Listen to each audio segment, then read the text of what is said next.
बार हाँ कहती रही कि मेरे माँ बाप को बुलाया जाए, लेकिन इन्होंने मेरे माँ बाप को नहीं इत्तला की। अस्सलाम वालेकुम। पंजाब कॉलेज में किंजा नामी लड़की के साथ होने वाला हादसा क्या सच था या झूठ था, अपनी इस वीडियो में मैं बताऊंगी, लेकिन उसके लिए पहले आप ये क्लिप देखें और वीडियो को एंड तक जरूर देखें। मेरी प्रिंसिपल ने नाज़िबा अल्फाज यूज किए और मैं पूरा दिन हॉस्पिटल में पड़ी रही। मेरे माँ बाप को नहीं बुलाया गया। मैं अपील करती रही कि मेरे माँ बाप को बुलाया जाए। बारह हाँ मैं टीचर्स को बारह हाँ कहती रही कि मेरे माँ बाप को बुलाया जाए, लेकिन इन्होंने मेरे माँ बाप को नहीं इत्तला की। और जब मुझे हॉस्टल वापस लेके आए, मेरी सीएम साहिबा से ये दरख्वास्त है कि मेरे मसले पर अमल दरामद किया जाए, अपने केस पे गौर फिक्र किया जाए।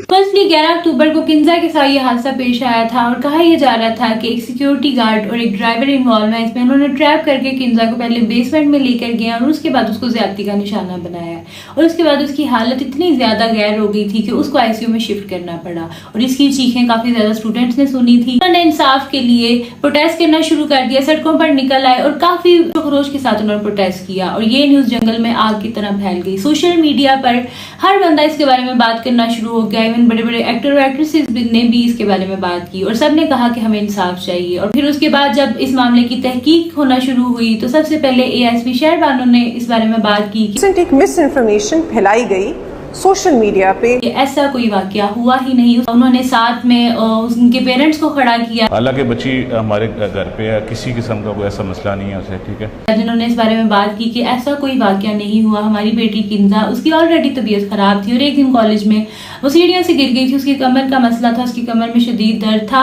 और वो सीढ़ियों पर गिर कर बेहोश हो गई थी, जिसकी चीखों को गलत रंग देने की कोशिश की गई और मेरी बेटी पहले से ही जो है हॉस्पिटलाइज थी। तो इस तरह का कोई इशू नहीं है। सब लोगों ने फिर ये कहना शुरू कर दिया कि उनके पेरेंट्स को जो है ट्रैप किया जा रहा है, उनको प्रेशराइज किया जा रहा है कि वो इसके बारे में बात ना करें। उन्होंने मरियम नवाज तक को टैग करना शुरू कर दिया।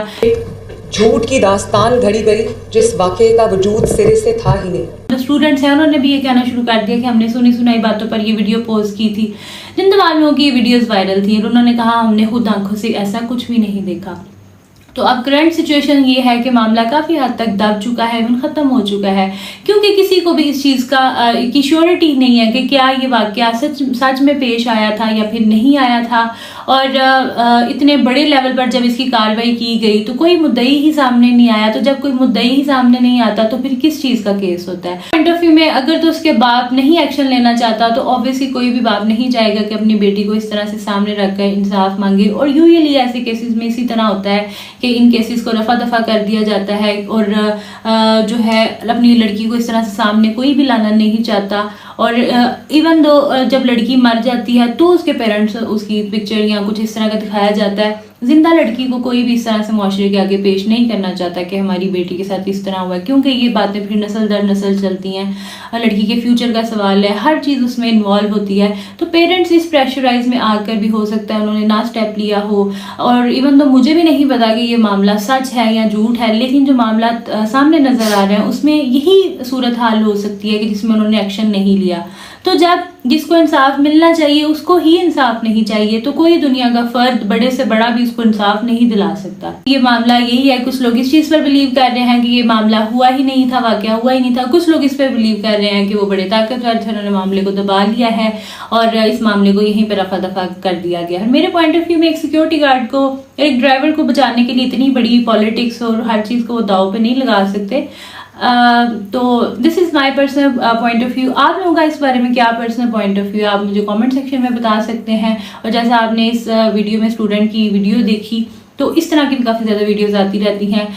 हमारे जो हैं तलीमी इदारों में इस तरह की चीज़ें होती भी हैं, ऐसा नहीं है कि बिल्कुल नहीं होती। ठीक है, हम उसके बारे में बात करें और जहाँ पे जिसको इंसाफ दिलाने की ज़रूरत पड़े उसको इंसाफ दिलाने की कोशिश ज़रूर करें।